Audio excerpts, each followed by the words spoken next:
আর কটা দিন পরে বিশ্ব মুমিন ঘরে আসছে খুব দামি এক মেহমান, রমাদান। ঠিক কিনা? কয়দিন আছে আর? কয়দিন? আর মাত্র 30টা দিন আমাদের হাতে নাই। আর কটা দিন পরে বিশ্ব মুমিন ঘরে আসছে খুব দামি এক মেহমান, রমাদান। আপনারা বলেন তো ভাই, আমাদের যদি ভিআইপি কোনো মেহমান আমাদের বাড়িতে আসে, দামি মেহমান আসে, তাহলে তার জন্য আমাদের প্রস্তুতি আছে না নাই? কি প্রস্তুতি নেই? উনি যত দামি আমাদের তত প্রস্তুতি বেশি। 1 নম্বর প্রস্তুতি থাকে তাকে একটা অভ্যর্থনা দিব। 2 নম্বর প্রস্তুতি থাকে আমরা তার থাকার সুন্দর ব্যবস্থা করব। 3 নম্বর আমার সাধ্যের মধ্যে সবচেয়ে ভালো খাওয়াবো। 4 নম্বরে তার যেন একটু এন্টারটেনমেন্ট হয়, বিনোদনের ব্যবস্থা করব। 5 নম্বরে অন্তত আমরা কিছু হাদিয়া তোহফা তো তারে দিব। আর 6 নম্বরে বিদায় দেওয়ার সময় একটু সুন্দর করে বিদায় দিব। প্রচেষ্টা থাকে কিনা? আমরা চিন্তা করি অভ্যর্থনা মানে কে, কখন আসবে, ট্রেনের টাইম কখন, গাড়ির থেকে নামলো কিনা, রাত যদি গভীর হয় একটা ইজি বাইক রেডি করে রাখো, অন্তত পক্ষে রাস্তার থেকে রিসিভ করে আনো, রাস্তাটা যা চিনে। এইটার জন্য আমাদের একটা প্রস্তুতি থাকে। ভালো রাখে রাখবো মানে কে, পর্দাটা ধৌতো, হুজুর আসবে আজকে, নতুন পাসপোর্টটা বিছাও তো, চাদরটা চেঞ্জ করো, এই কম্বলটা গন্ধ গন্ধ লাগে, স্প্রে দিয়ে অন্তত একটু ঠিক করো, এই ঝুলগুলা এগুলা বইরা গেছে, ঝুলগুলো একটু ঝাড়ো। তার মানে থাকার জায়গাটা আমার সাধ্যের মধ্যে ঠিকঠাক করে। ঠিক কিনা? খাওয়াবো কি? কিছু না হলেও অন্তত বাঙালি গরুর গোশত খাওয়ায়, ইলিশ মাছের সিজন হলে ইলিশ মাছ খাওয়ায়। গরিব বাঙালি যদি হয়, ঘরে কিছু না থাকলে পাশের বাড়ির থেকে ডিম চাই আনে হলেও, ডিম ভাজে হলেও খাওয়ায়। এটা বাঙালি খাওয়ায়। ঠিক কিনা? তার মানে তার খাওয়ার চিন্তা করি। 4 নম্বরে চিন্তা করি বিনোদন। এই দেখো তো একটুখানি ডিশের কেবলটা নষ্ট হয়ে গেছে কিনা, হ্যাঁ, যদি আসে একটু টিভিতে খবর দেখতে চায়, তার জন্য একটা পেপার যদি পড়ার অভ্যাস থাকে, শিক্ষিত মানুষ একটা 2 দিনের জন্য পেপারের একটু ব্যবস্থা করো তো, মানে সে যেন একটু বিনোদিত হয়, ভালো থাকে। এসিটা ঠান্ডা হচ্ছে না, এই এসিটা দেখো তো কেমন এসি ঠিক হয়। তার মানে আমরা একটু বিনোদন দেওয়ার চেষ্টা করি। 5 নম্বরে আমরা কি চেষ্টা করি? বাঙালির তবিয়ত, কিছু গিফট দেওয়া। এতদিন পরে আসছে, আমাদের বাড়িতে আসার সময় হাই হাই মিষ্টি আনছে, ফল আনছে, অমুকের জন্য শাড়ি আনছে, কাপড় আনছে, আমরা কিচ্ছু দিব না? এতদিন পরে আসছে, কিছু একটু তার জন্য হাদিয়া তোহফা। যাওয়ার সময় বাড়ির গাছের থেকে একটুখানি বড়ই, 1 কেজি কুমিল্লার রসমালাই, ভালো একটা কিছু আমাদের যা সাধ্যে আছে একটু কিছু ভাই একটু বাইন্দে দেওয়ার চেষ্টা করি। ঠিক কিনা? আর বিদায়ের সময় বুকে জড়ায় ধরে আবার আসবেন, ভালো করে মেহমানদারি করতে পারি নাই, কষ্ট নিয়েন না, রাস্তায় আগায় দেয়। ঠিক কিনা? আর কটা দিন পরে আমাদের ঘরে আসছে দুনিয়ার সবচেয়ে দামি মেহমান, রমাদান। এখন এই রমাদানের জন্য এই যে 6টা আমরা করি, আমাদের কি প্রস্তুতি আছে ভাই? হুজুর, রমজান কি কোনো বায়বীয় চরিত্রে আসবে শরীর নিয়ে? তারে আমি কেমনে খাওয়াবো, তারে কেমনে আপ্যায়ন করবো, কেমনে বিনোদন দিব, তারে কেমনে রাখবো, তারে কি ঘরের জন্য চাদর কিনবো, তার জন্য তারে হাদিয়া তোহফা কি দিব? রমজান তো এরকম নয়। প্রিয় ভাইরা, ভালো করে বুঝে নেন, আজকের থেকে প্রস্তুতি নেন। রমজানের প্রস্তুতি নাই জন্য উম্মার পরিবর্তন নাই, মুসলমানদের পরিবর্তন নাই। আল্লাহ নবী 2 মাস আগের থেকে প্রস্তুতি নিতেন। আল্লাহুম্মা বারিক লানা ফি রজব ওয়া শাবান ওয়া বাল্লিগনা রমাদান। রমজানের 1 নম্বরে আপনি রমজানের জন্য অভ্যর্থনা কি? তার আগমনের ক্ষেত্রে আপনার আকুতি লাগবে। আমি যদি জিজ্ঞাসা করি আজকে শাবানের কয় তারিখ, বলতে পারে না। এই বছরের রমজান আরবি হিজরির কয় তারিখ, বলতে পারি না। প্রস্তুতি আর অভ্যর্থনা আমাদের জীবনে কিছু নাই। আছে কিছু, তেলের দাম যদি বাইরে যায়, পেঁয়াজ যদি বেশি দাম বাড়ে, ছোলা যদি একটু লাগে, তো এখন তো একটু কিনে আরো বাজারে সংকট ফেলা, এইরকম কিছু প্রস্তুতি আছে। কিন্তু রমজানের প্রস্তুতি এইটা নয়, বরং আপনার হৃদয়ে একটা আকুতি থাকবে। রমজান ঈদকুম মিনান নিরান নিয়ে আসতেছে, রমজান আমার জন্য রহমত, মাগফিরাত, নাজাত নিয়ে আসতেছে। অতএব ওই রমজানকে পাওয়ার জন্য আমার আকুতি। আল্লাহ, তুমি আমাকে রমজানে পৌঁছায় দাও, সুস্থ করে যেন আমি রোজা রাখতে পারি। এই জন্য নবীজি রজবে রোজা রাখতেন, শাবানে রোজা রাখতেন, সোম বৃহস্পতি রোজা রাখতেন, আইয়ামে বীজের রোজা রাখতেন। আল্লাহ নবী দোয়া করতেন, আল্লাহ নবী বলতেন, রমজানের প্রস্তুতি কি জানো? এই শাবানে আল্লাহর কাছে আমার আমলনামা উঠে যায়, আমি একটু রোজা রেখে আল্লাহর কাছে আমলনামা উঠাতে চাই। এটাই হচ্ছে রমজানের প্রস্তুতি আর অভ্যর্থনা। আমাদের মনের মধ্যে এরকম কোনো আকুতি নাই। ঠিক কিনা? তাহলে এটা আমরা একটুখানি চেষ্টা করি, আজকে থেকে দিন গুনতে শুরু করি, জানাতে শুরু করি, প্রস্তুতি নিতে শুরু করি। 2 নম্বরে রমাদান আমাদের কাছে থাকবে। রমাদানের থাকা কি ভাই? তার জন্য ঘর কোনটা? রমাদান আপনার কাছে থাকবে বায়বীয়ভাবে নয়। দুনিয়ার বুকে রমাদান তার কাছে থাকবে যার সালাত সুন্দর। আপনার সালাত যদি সুন্দর না হয়, তাহলে রমাদান আপনার সাথে থাকবে না। আমি ওই নামাজ পড়ি যেই নামাজের রুকুর মধ্যে 3 তাসবিহ ঠিক মতো পড়ি না, সিজদার মধ্যে 3 তাসবিহ ঠিক মতো পড়ি না, আমার আমল নামা এলোমেলো, নামাজের ওই যে সূরা মুখস্থ করছি একটার অর্থ আমি জানি না, আমি এখন পর্যন্ত নামাজের ভিতরে কি পড়ি এইটা আমার হৃদয়ের মধ্যে কোনো আকর্ষণ নাই। টার্গেট নিব, আমি কোরআন শিখব, কোরআন বুঝবো, কোরআনের 10টা সূরার অর্থ ঠিক করব, আমি কোরআনুল কারীম বুঝে বুঝে যেন আমি রমাদানে পড়তে পারি। যার সালাত সুন্দর, সালাত যার সুন্দর, রমাদান তার বাড়িতে থাকে, নচেত সুন্দর করে থাকে না। আপনি আজকের থেকে ওয়াদা করেন, আমি রুকু 7 তাসবিতে দিব, সিজদা 7 তাসবিতে দিব, আমি অন্তত পক্ষে আমার নামাজ সুন্দর করব। আমার ইমাম যদি থাকেন কেউ, আমার দায়িত্বশীল ভাইরা যদি থাকেন, আপনি সারা জীবন সামনে গেলেন আর দাঁড়ায় গেলেন, পিছনে মুসল্লি আপনার ইক্তেদা করলো, আপনি কোনোদিন দেখলেন না আমার মুসল্লি রুকু ঠিক আছে কিনা, আমার মুসল্লির সিজদা ঠিক আছে কিনা, 2 সিজদার মধ্যে ঠিক মতো বসে কিনা, রুকুর থেকে দাঁড়ায় সোজা হয় কিনা, আপনি নামাজটা যেন সুন্দর হয় এটা চেষ্টা করেন, রমাদান আপনার সাথে থাকবে। 3 নম্বরে যেটা বলবো, রমাদানের খাওয়া কি? রমজানের খাওয়া হচ্ছে কোরআন। শাহরু রমাদান আল্লাযী উনজিলা ফীহিল কুরআন হুদাল লিন-নাস ওয়া বাইয়িনাতিম মিনাল হুদা ওয়াল ফুরকান। আল্লাহ রাব্বুল আলামিন রমাদানকে খাওয়া দিয়েছেন, রমাদানের খাওয়া হচ্ছে আপনার আমার জন্য কোরআন। যে কোরআন পড়তে পারে না, কোরআন শুদ্ধ তেলাওয়াত করতে পারে না, 60 বছর বয়স হয়ে গেছে, আয় রে আফসোস, মুরব্বী এখন পর্যন্ত কোরআন মনে রাখতে পারে নাই। আমরা ছোটবেলায় যে কয়টা মুখস্থ করছিলাম, আমার বাচ্চা হয়েছে, কাচ্চা হয়েছে, সম্পদ হয়েছে, ধন হয়েছে, কিন্তু 50 বছর আগে 10 সূরা 11 নম্বর সূরা হয় নাই। রমাদান ফরজ হয়েছে যে আয়াত দিয়া, ওই সূরাটা জানি না। লাইলাতুল কদর খুঁজি, ইন্না আনজালনাহু ফি লাইলাতুল কদর আজ পর্যন্ত মুখস্থ হয় নাই। আমার কপাল পোড়া। অতএব রমাদানকে যদি আপনি সুন্দর করে খাওয়াতে চান, তাহলে কোরআনুল কারীম শিখে ফেলেন। রমাদান কোরআন শেখার মাস নয়, বোঝার মাস, আমলের মাস, পড়ার মাস, খতমের মাস।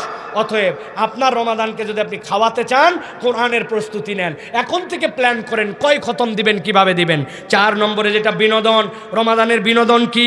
রাসূলুল্লাহ সাল্লাল্লাহু আলাইহি ওয়াসাল্লাম বলেছেন, তোমার আচরণ পরিবর্তন করো। উত্তম আচরণ বান্দার জীবনের শ্রেষ্ঠ ইবাদত। আমি আগে মিথ্যা কথা বলতাম, আচরণে বাদ দিয়ে দিব, রাগারাগি করতাম, বাদ দিয়ে দিব, আমার আচরণ সুন্দর করব। যার আচরণ রমাদানের পরে রমাদান আসলো আর আগের আর পরের মানুষের পার্থক্য হলো না, ওই মানুষ রমাদানকে কখনো বিনোদিত করতে পারে না। অতএব রমাদানকে যদি আপনি বিনোদন দিতে চান, আচরণে কি কি আছে একটা লিস্ট বানাতে হবে। এই রমাদান থেকে আমি একটা ভিন্ন মানুষ হব, চেষ্টা করব ইনশাআল্লাহ। কথা বলেন, করব ইনশাআল্লাহ। 5 নম্বরে যেটা, রমাদানের গিফট আর উপহার কি? রমাদানের গিফট হচ্ছে, আপনি রমাদানকে তো আর ওই যে সুন্দর করে কুমিল্লার রসমালাই বানিয়ে দিতে পারবেন না। রমাদানের গিফট হচ্ছে আপনি মানব কল্যাণে কাজ করার সিদ্ধান্ত নেন। কুনতুম খায়রা উম্মাতিন উখরিজাত লিন-নাস, আমি এই দুনিয়াতে কি ইম্প্যাক্ট রেখে গেলাম জনগণের জন্য, এলাকার জন্য, মানব সমাজের জন্য। আপনি যদি জনগণের জন্য কিছু করার সিদ্ধান্ত নেন, মানব কল্যাণের সিদ্ধান্ত নেন, তাহলে আপনি আপনার রমাদানকে বিদায় দেওয়ার ক্ষেত্রে আপনি তাকে উপহার দিতে পেরেছেন। সর্বশেষ যেটা বলবো, বিদায় সংবর্ধনা কি হবে? উন্নত দোয়া করতে শেখেন, ফাঁকি যোগী দোয়া দিয়েন না। ওই সালাম ফেরানোর পরে কেবল হাত তুললেন আর মোনাজাত করলেন আর মনে করলেন দোয়া হয়ে গেল না। আপনি সুন্দর করে দোয়া করতে শিখেন। প্রত্যেকটা রমাদানে, প্রত্যেকটা দিনে, আমি রমাদানের একটা দিন চলে যাই আর আগের দিনের থেকে একটু হলে বেশি দোয়া করার চেষ্টা করি। 10 মিনিট 20 মিনিট আল্লাহর কাছে দোয়া করি। আমার সালানি নাই, রব্বানা আতিনা ফিদ দুনিয়া হাসানা রব্বির হামহুমা কামা রাব্বায়ানি সাগীরা, এরপরে আর দোয়াই জানে না। তা আপনি কি দোয়া করবেন আল্লাহর কাছে? বাংলায় করবেন, নিজের জন্য করবেন, সন্তানের জন্য করবেন, উম্মার জন্য করবেন, পরিবারের জন্য করবেন, এলাকার জন্য করবেন, সিএনজি আলার জন্য করবেন, বাস আলার জন্য করবেন, হোটেল শ্রমিকদের জন্য করবেন, রাস্তার শ্রমিকদের জন্য করবেন, ওই যারা প্রস্টিটিউশন করে নিজেদের চরিত্র বিক্রি করে খায় তাদের জন্য দোয়া করবেন, বিশ্ব মোড়লদের জন্য দোয়া করবেন, প্রযুক্তিবিদদের জন্য দোয়া করবেন, রাজনৈতিক লিডারদের জন্য দোয়া করবেন। টার্গেট করতে হবে রমাদানের দোয়া আপনার রমাদানের জন্য বিদায়ী সংবর্ধনা। অথবা আপনাকে দোয়া শিখতে হবে। আমি কেবল হাত তুললাম, আমার বাচ্চার জন্যই কোনোদিন দোয়া চাই নাই। হুজুর একটা দেখলাম আর বলে দিলাম, হুজুর আমার বাচ্চার জন্য দোয়া করবেন। হুজুর কি কন্ট্রাক্টারি নিচে নাকি আপনার দোয়ার? আপনি আপনার দোয়া করতে হবে। অতএব রমাদানকে যদি আপনি অভ্যর্থনা দিতে চান, তার জন্য আকুলতা লাগবে। যদি ভালো করে রাখতে চান, সালাত লাগবে। তাহলে যদি খাওয়াতে চান, কোরআন লাগবে। তাকে যদি আপনি বিনোদন দিতে চান, আচরণ পরিবর্তন করা লাগবে। তাকে যদি আপনি গিফট দিতে চান, সমাজের জন্য পরোপকারী আপনাকে কিছু কাজ করতে হবে। আর বিদায় যদি তাকে সুন্দর করে দিতে চান, আপনাকে দোয়া শিখতে হবে। এইটা যদি না থাকে, রমাদানের প্রস্তুতি নাই। এই জন্য আল্লাহ নবী 60 দিন আগের থেকে আল্লাহুম্মা বারিক লানা ফি রজব ওয়া শাবান ওয়া বাল্লিগনা রমাদান বলেছেন। আমরা আমাদের রমজানকে প্রস্তুতির জন্য এই পদক্ষেপগুলো নিতে পারবো ইনশাআল্লাহ। আমি যেটা বললাম মনে করে কেউ লিখতে পারবেন যে আমি সুন্দর করে এরকম করে লিখে আমি আমার বাড়ির সামনে লাগাই দেব, আমার মসজিদের সামনে একটা কাজ করে এরকম করে জানাই দেব, পারবেন ইনশাআল্লাহ? অন্ততপক্ষে জানাজানি করতে পারবো তো ইনশাআল্লাহ? আল্লাহ আমাদেরকে তৌফিক দান করেন প্রিয় ভাইয়েরা। তাহলে আমরা 2 নম্বর পয়েন্টের মধ্যে ছিলাম, আল্লাহর সামনে একদল যাবে যাদের আমল নাই আবার দুনিয়ায় ফেরত যেতে চাবে। আলোচনাকে আরেকটু করবো না শেষ করে দেবো ভাই? 3 নম্বরে সংক্ষেপে বলি, আল্লাহ রাব্বুল আমিন বলতেছে আল্লাহর সামনে একদল লোক আসবে, এবার তৃতীয় দল যারা আল্লাহর সামনে এমনভাবে লাঞ্ছনাপূর্ণ দৃষ্টি নিয়ে উঠবে, কারো দিকে তাকাতে পারবে না। আল্লাহ বলছেন এটাই স্বয়ং তাদের জন্য একটা চিত্র হবে। এই আসামি কারা, কি তাদের অপরাধ?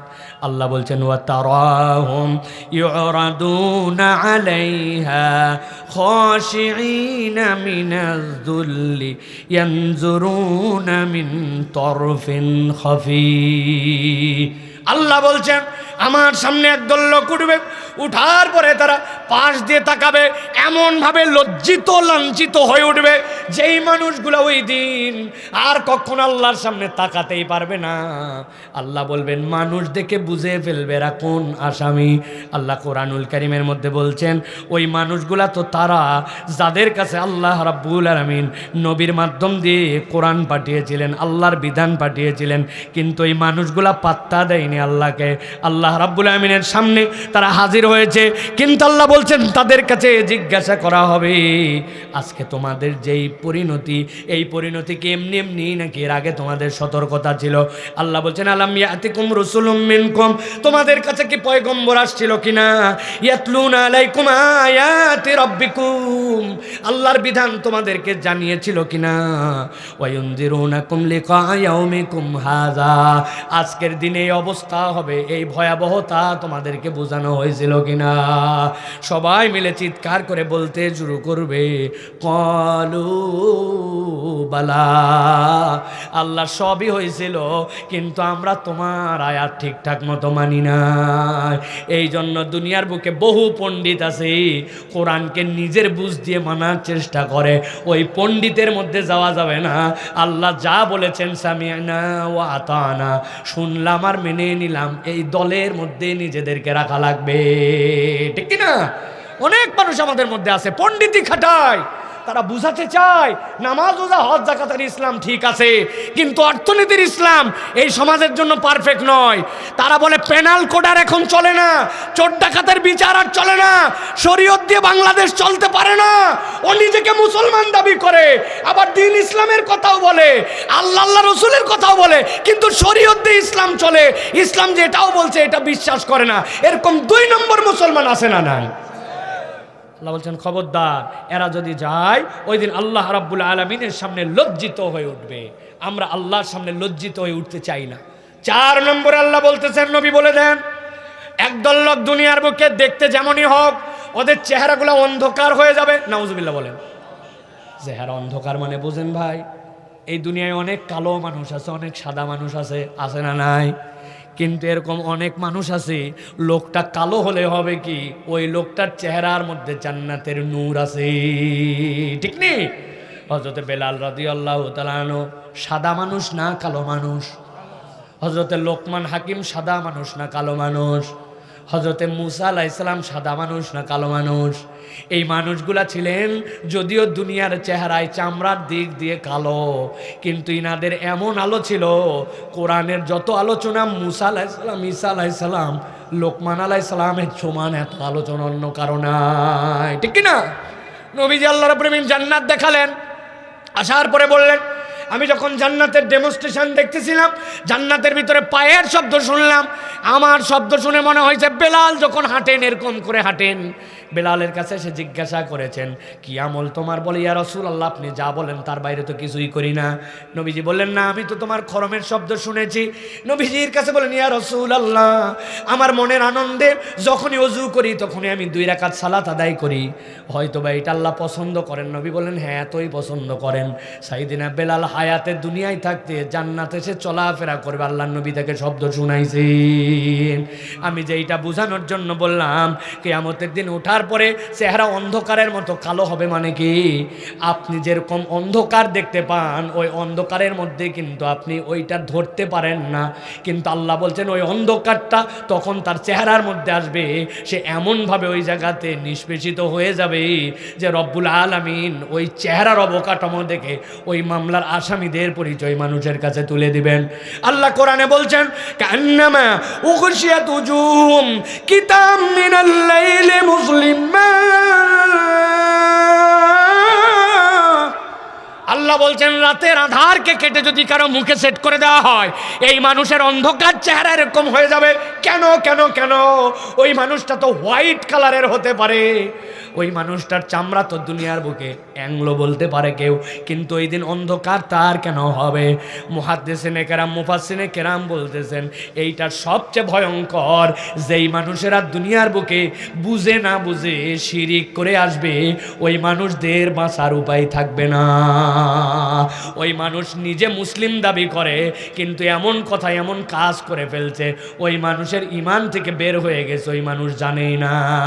এরকম কতকগুলা কাজ আর আচরণ আমাদের মধ্যেও আছে কিন্তু আমরা জানি না।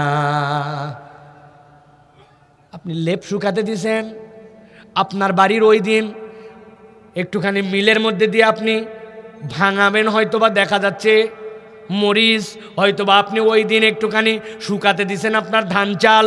আল্লাহর কি কাজ? ওই দিনই বৃষ্টি আসছে আকাশ ভার হয়ে, কুমিল্লার লোক রাগ করে বলে আল্লাহ তো আর কোনো দিন খুঁজে পেল না, খালি আমি যেই দিন শুকাতে দেই আল্লাহর ওই দিনই বৃষ্টি দেওয়া লাগে। আছে না ভাই? আল্লাহ কোনো লোক খুঁজে পায় না, আমার বাচ্চারই খালি আল্লাহর অসুখ দেওয়া লাগে। এরকম কথাবার্তা আমাদের অনেক লোকজন বলে, কে বলে না? আপনি এই কথা যদি বলেন আপনি যে একটা শিরিক করে ফেলছেন আপনি বুঝেনি নাই। আল্লাহ বলছেন কিতাম মুসলিমা, ওই দিন যাওয়ার পরে কিন্তু অন্ধকার হয়ে যাবে। অতএব শিরিক বুঝতে হবে।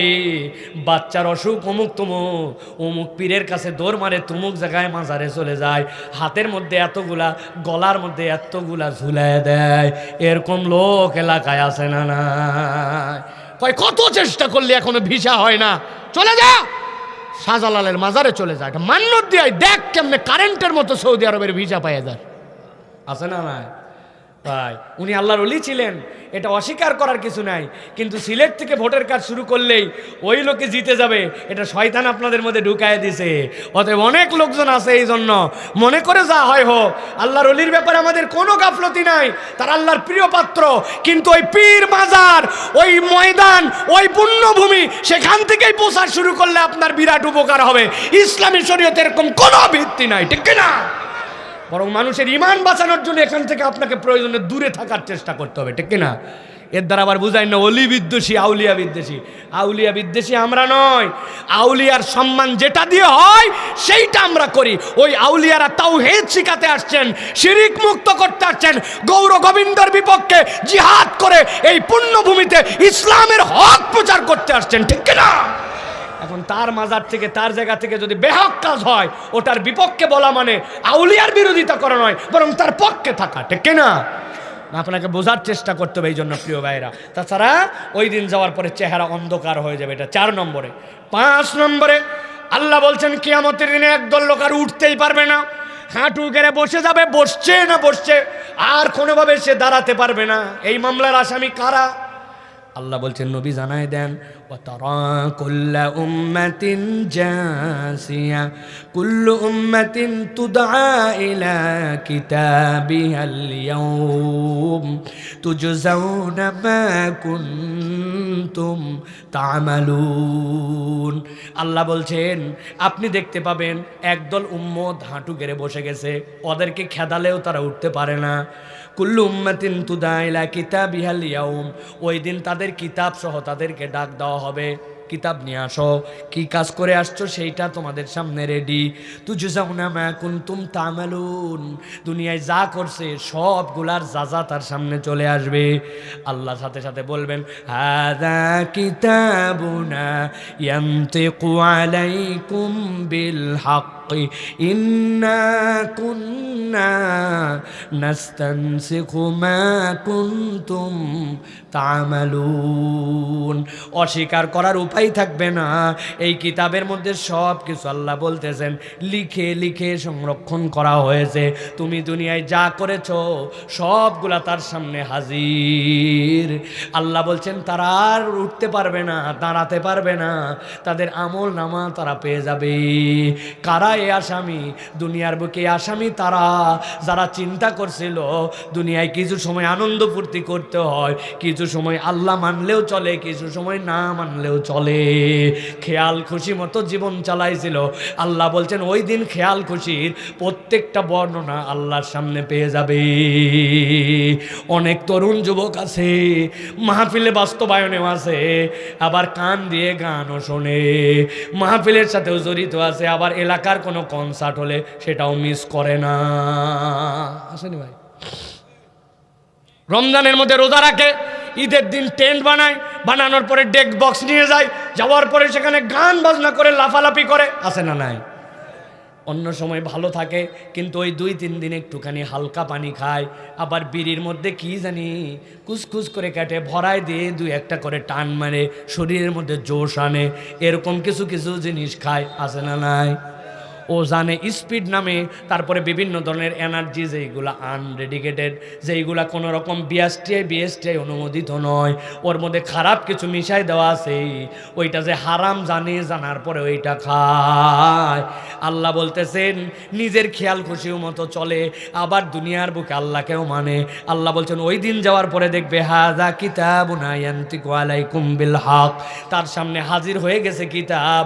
আল্লাহ বলছেন কিছু বাদ রাখা হয় নাই, মা কুনতুম তা'মালুন, যা কিছু করছিল সবগুলা তার সামনে হাজির। দেখা মাত্র ঘাবড়ায় যে হাঁটু গেড়ে বসে পড়বে, আর উঠতে পারবে না। নাউযুবিল্লাহ বলেন। আল্লাহ মাফ করুক। এই রোগে আমরা কম বেশি সবাই রোগগ্রস্ত, ঠিক কিনা? সবাই রোগগ্রস্ত আমরা। তুমি 30 তারিখ পর্যন্ত টাইমে তুমি বোরখা পরলা, তুমি হিজাব করলা, আর তুমি শাওয়ালের প্রথম দিন ঈদের দিনে তুমি মুসলিম নারী হয়ে বেপর্দা, বেহায়া, বেলাল্লাপনা তুমি এমনভাবে ঘুরলা ফিরলা যেটা কোনো মুসলিম নারীর আইডেন্টিটি হতে পারে না। তোমার বাপ মুসলমান, মা মুসলমান, বাপ হাজি সাহেব, মা নামাজি, তোমার বাড়িতে রমজানের তেলাওয়াত হয়েছে, তাহাজ্জুদ হয়েছে, ওই বাড়ির থেকে বেহায়া হয়ে বের হয়ে গেছে। এরকম বাড়িঘর আমাদের এলাকায় নাই। কথা বলেন একটু, নাই? কেমনে তাহলে আপনি এটা করলেন? প্রিয় ভাইরা, আল্লাহ বলছেন সব পেয়ে যাবে, সব আমল নামায় তোমার চলে আসবে। তুমি কেমনে এরকম বেপর্দা হলা মা? কেমনে তুমি এরকম বেপর্দা হয়ে ঘুরলে বোন? তুমি না মরা বাড়িতে যাওয়ার সময় পর্দা করে যাও, শ্বশুর বাড়িতে বাপের বাড়িতে যাওয়ার সময় আর কোনো বিয়ের দাওয়াত পাইলে তোমার মাথা ঠিক থাকে না, তুমি এমন পোশাক আশাক পরে যাওয়ার পরে ডিসপ্লে সেন্টারে সেলফি তুলে সব কয় আয় একটা সেলফি দিলে ই করে, ই বলছে তুই কেড়ে চিনলাম না তো, কয় আমি এলাকা তো ভাই। উরি বাও, এলাকা তো ভাই, 14 জনের বেশি দেখা করা যায় না, এলাকা তো ভাইয়ের সাথে আছে। এরকম আছে কি নাই? কষ্ট লাগতেছে আপনাদের? আল্লাহ যেন কষ্ট একটু লাগায়। লাগবে না মানে? যদি রোগ থাকে তো আপনার মধ্যে যদি আঘাত না করে এটা, তাহলে আপনি কেমনে কি ওয়াজ শুনে চলে যাচ্ছেন? এত রাত পর্যন্ত কথা বলা হচ্ছে। পরিবর্তন হওয়া লাগবে ভাই। আপনি মুখের দাড়ি তুলতে পারলেন না এখনো, ব্যাপার কি? আপনার সমস্যা কোথায়? টাকনুর উপর আপনার জামা উঠলো না, সমস্যা কোথায়? আপনি নামাজি হলেন না, কোনো সমস্যা কথা? আপনি জুম্মার দিনে খালি ঘোরেন, এই ধান্দাবাজি কতদিন করবেন আপনি? আপনি মুসলিম পরিচয়ের দোকানদার, আপনি পাবলিককে ধোকা দেন, 2 নম্বর জিনিস বিক্রি করেন, মিথ্যা কথা বলে আপনি লাভ বেশি করেন। জীবনে দেখা হয়নি তাকে বলে তোমার মতো সেনা লোক বলে কেনা দামে দিলাম। ওরে টাউট, জীবনে দেখেনি বলছে কেনা লোক, সেনা লোক বলে কেনা দামে দিলাম। এই কথা বলে হালাল মাল হারাম বলে বিক্রি করে দিল। এরকম ব্যবসায়ী আছে না নাই? বাসে উঠেন, বাস ভর্তি সিট, উঠার পরে বলছে কই, বলছে সিট তো আছে কিন্তু ভরা, চলেন যাওয়া লাগবে। তুলছে তালে জ্যান্ডম মিথ্যা কথা বলে ভাই। এইরকম মৃত্যুকের মৃত্যুক আছে না না? ওর বাড়ির ছাদ ভর্তি সিলিন্ডার, কয় নাই নাই নাই সিলিন্ডার না। আহা, ওর পাম্প ভর্তি গ্যাস, কিন্তু দেয় না, বাড়ার সম্ভাবনা আছে। এরকম করে মাল স্টক করে, নানান কিছু করে, এরকম করে আমাদের অনেক মানুষ যেন এরকম আকাম কুকাম করে। আল্লাহ বলতেছেন হাযা কিতাবুনা ইয়ানতিকু আলাইকুম বিল হক ইন্না কুন্না নাস্তানসিকু মা কুনতুম তা'লামুন। কোনটা এমনি রাখা হচ্ছে না, টু দ্য পয়েন্ট লিখে রাখা হচ্ছে, হাতে ধরায় দেওয়া হবে, ওই দিন সিলিন্ডার নিয়ে ডুবে যাবে। কথা বলেন, হারাম নিয়ে ডুবে যাবা। জমি ওইটুকু নিয়ে ডুবে যাওয়া, 4 আঙ্গুলের লোভ সামলাতে পারো না, ঠেলে চলে গেছো 1 বিঘার খাজনা খারি সব ঠিক, 4 আঙ্গুল হারাম, হালালের সাথে হারাম মিশাইছে। বলছিল 4 আঙ্গুল বাড়লো কেমনে? কয় আমি তো বাড়াই নাই, আল সোজা করছিলাম, আল সোজা করার সময় একটু যায়েই থাকে, কোদালের মাপকে আর অত মেশিনের মতো মারা যায়। আছে না? না, যারা যারা আসেন একটু বুঝে আওয়াজ দিয়ে, আন্দাজি আছে আছে বলেন না, নিজের কোদালের দিকে তাকান, আপনার কোদাল এরকম বাড়ায় গেছিল কিনা। হিসাব আছে প্রিয় ভাইরা সবার, হুজুর টুজুর কেউ বাদ যাবে না, সবাই আল্লাহ রাব্বুল আমিনের কাছে ধরা খেয়ে যাবে। হুজুরের মাদ্রাসায় ঢোকার টাইম ছিল সকাল 9টা, উনি 10:30টায় এসে লিখছে 9টা, বের হওয়ার টাইমই লেখে নাই, পরের দিন এসে লিখছে আউট 5টা, কিন্তু গেছে দুপুরের সময়, বলছে একটু ধান মাড়াই করার কাজ আছে ভাই গেলাম, ছাত্র জাহান নামে যাজ্ঞা, বেতন তো এমপিও ভুক্ত, বেতন তো ঠিক আছে। এরকম প্রতিষ্ঠান আছে না? না,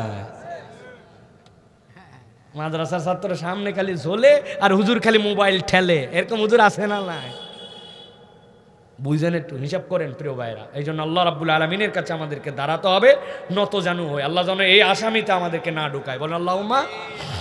সর্বশেষ পয়েন্ট, আল্লাহ বলতেছেন এক দলের কষ্ট সবচেয়ে বেশি হবে, মৃত্যুকে জবাই করে দেওয়া হবে, কিন্তু তাদের প্রাণটাকে ওষ্ঠাগত করে দেওয়া হবে।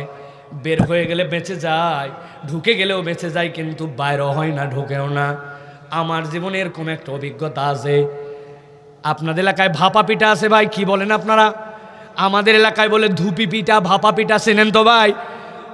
অন্ততপক্ষে ভাপা পিঠা খাওয়ার সময় পানিটা কাছে রাখা লাগে, কেননা এই পিঠা এমন শুকনা আপনি আর এস্টিমেট করতে পারবেন না। গলার মধ্যে দিয়েছেন, মনে করছেন যথেষ্ট পরিমাণ লালা আছে, যথেষ্ট পরিমাণ আমার মুখের মধ্যে লিকুইড আছে, হঠাৎ করে টেনে নিবে, নিয়ে গলার মধ্যে দিয়েছেন, ভিতরেও নামে না, উপরেও ওঠে না, মনে হয় আটকায় গেল, জান বাড়ায় গেল। জীবনে আমার একবার বাজছিল, আমি জানি ঠেলা কি জিনিস। এরপরের থেকে জীবনে কোনোদিন ভাপা পিঠা আপনি দিলে আমি খাবো না। আমার ভাপা পিঠা খাওয়ার একমাত্র সিস্টেম হচ্ছে বাটির মধ্যে নিব, এরপরে এর মধ্যে গরম দুধ দিব, দেওয়ার পরে ওইটা গলে যাওয়ার পরে খাবো। এছাড়া আব্দুল হাই সাইফুল্লাহকে ভাপা পিঠা খাওয়াতে পারবেন না, কেননা ঠেলার নাম ভাপা পিঠা। ঠিক না ভাই? আপনাদের জীবনে এরকম কারো হয়েছে ভাই? মুড়ি খেতে যায়, ভাত খেতে যায়, আটকায় গেল? আল্লাহ বলছেন না না না, এইটা দুনিয়ার এক্সাম্পলের সাথে হাসরের দিনে মিলবেই না, কিন্তু বুঝানোর জন্য বলছি। আল্লাহ বলছেন একদল আল্লাহর সামনে আসবে, ওয়ানদিরুহুম ইয়াউমাল আজিফা ইযিল কুলুবু লাদাল হানাজিরি কাযিমিন।